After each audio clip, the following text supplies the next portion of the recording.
I'm here with Bernie Goldmann, who is the producer of the movie Valiant One. And I just want to get into. I watched the trailer of this, and it was very surprising to me to find out also, while in the midst of that, this is based on a true story. Is that correct? That's correct. Uh, the director and my partner, Steve Barnett, went to high school with a Navy SEAL named Todd Sharbut. And Todd, one of his experiences in the Navy SEALs, he was in the SEALs for, I think, 25 years, involved being in a helicopter over the DMZ and getting blown into North Korea and almost going down. And that served as a great inspiration for the story of what would happen to a group of soldiers who were stuck on the wrong side of the DMZ. How long did this project take in order for it to come into fruition to basically get it from pen to paper to the screen? I had dark hair when we started. So it took about 14 This is years. why I'm wearing a hat. You can't see. That's exactly why. All you're gonna get is the facial hair right now. I'm going to take the fashion clue from you. That's right. But yeah, it took a very long time. I think there was 9 different directors that we had attached to it. I think there was 3 different financiers. We had 4 or 5 different actors that were on the project. So it kept coming together and falling apart. And, Wow. as with things in life, it happens at the right moment, happens with the right people. Steve deciding that he was going to direct it, ultimately became the best decision that we could have made. Getting to make a movie with, somebody who had been my colleague and my friend for such a long time, who we had worked so intimately in developing the script, going through the ups and downs of trying to get the movie made. It was a very humbling experience, as making most movies is, because, it's just, Yeah. it's a difficult experience. I feel like it was even a difficult experience because just how authentic you really, everybody involved in this tried to make it. It seems like you really wanted to make sure that it was told in such a way that it did not offend, or it did not, come across that we didn't, in essence, know what we were doing. Because I was watching an interview recently that Chase and Lana were doing, and they were talking about how even some of the part of the outfits and everything that they were doing, it was just so we wanted to make sure that our bags were like this heavy. So when I'm running through, I'm going like, oh crap. Well, the cool Like, this part is of the legit. process is that, Todd Sharbut, who was the guy who gave us the idea to do the movie, came aboard and was the military advisor on the movie.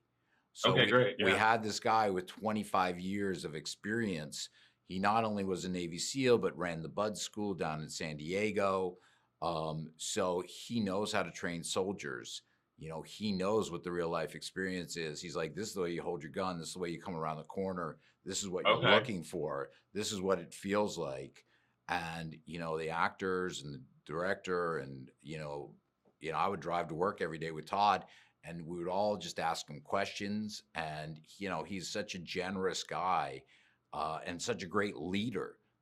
That's what the military really teaches you is, to be not only a great leader, but to be a great partner. And, that's what he was to all of us, the actors, Steve, myself, Alan, all of them. Speaking of Chase and Lana, just watching these two play this story out from your perspective, not just as a producer, but just like looking at it from that vision. What was that like? Because I adore both of them. So just to even watch it from my perspective, this was one out of their element, but also was a great out of their element, if I can say that. No, and look, I agree with you. And they're supposed to be the avatars for us emotionally, right? And so it's great that they're, so identified as representing like young people in our culture. No Yeah. matter who you are, they're such relatable characters from what their work previously. So when you see them in this movie, you kind of bring that emotional baggage of, oh, I'm concerned about them. I'm worried about them. I want them to survive because they've always been like really great characters in whatever they've been in. And so it feels very relatable and really adds, I think, to the tension of the movie. Plus they're both really great actors. They're Oh, both 100%. incredibly warm, effusive people, and they really bring that to the screen. I have to shout this out too. I know we're running out of time, and I wanted to get this in because this is a very selfish shout out, but I have to do it because it's one of my favorites. You've been in this business for a long time. I mean, your name is attached to certain movies that I grew up with. Karina was one of them. Saving Silverman was another one. Wow. But I have to talk about the one in particular that I'm very envious, jealous, and most happy about, all wrapped into one. Looney Tunes back in action. Well, I greatly appreciate the shout out to Karina. Jesse Nelson is such a huge talent.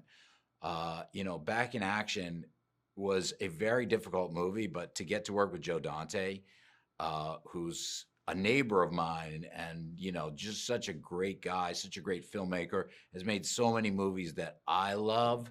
And, Yep. I adore the Looney Tunes characters. They're just, that was my childhood, Bugs Bunny and Daffy Duck. And it was a dream to get to work on that movie and with Joe. And I'm glad you appreciate it because I love that movie and I'm proud of it.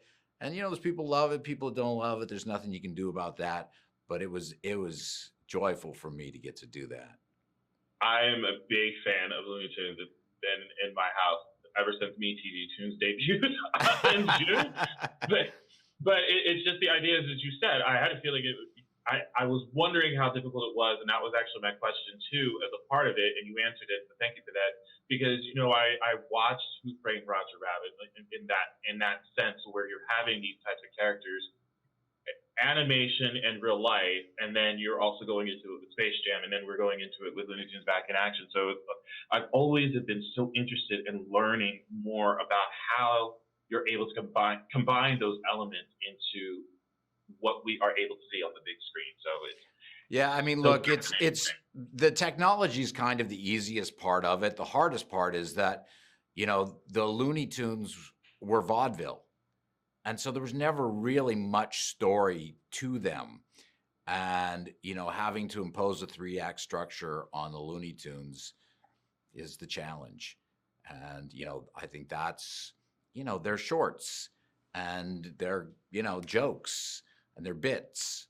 And so, yeah. Having to make that into a movie, there's competing interests all around it. And they're counterculture. That was the greatest thing about the Looney Tunes is everything about them was about, taking a look at society and flipping it on its head. And I love those characters. And, I love making that movie. I'm so glad I got to talk to you about that, especially about Valiant One. And this was a dream come true for me. So I really appreciate your time that you got to spend with me talking about all of this. And I believe the movie premieres in theaters next Friday, January 31st. Yeah, next Friday. So, guys, if you please make your way to the theaters, we're going to have more on our website of where you can find it in your local theaters.